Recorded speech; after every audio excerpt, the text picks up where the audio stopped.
ang isang nagpamigay o nagbigay ng letter of sentiment. Kung di tayo nagkakamali, ito ay nangangalang John Santander.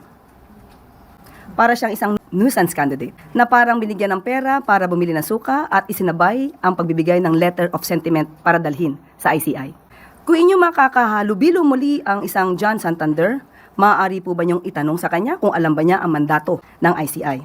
Alam naman natin ang mandato ng ICI ay mag-imbestiga ng mga maanumalyang flood control projects at mga infrastructure.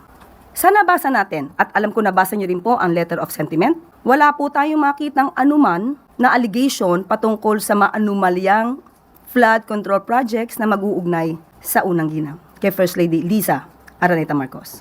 Pangalawang tanong, alam po ba niya kung sino ang source ng kanyang mga sinasabi?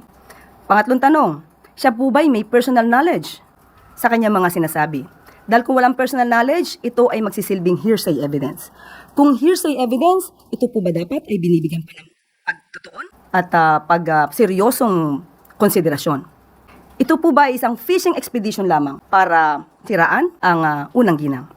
So, ito po naman ay nasa kamay na ng ICI. Ibinigay lamang po natin ang ating pahayag patungkol po dito dahil nabasa po natin ang letter of sentiment, pati na po ang attachments. Mismo, ang mga attachments ay walang nag-uugnay at walang naipakitang anumang ebidensya na magsasabing merong anomalyang flood control projects na pinasok ang unang ginang.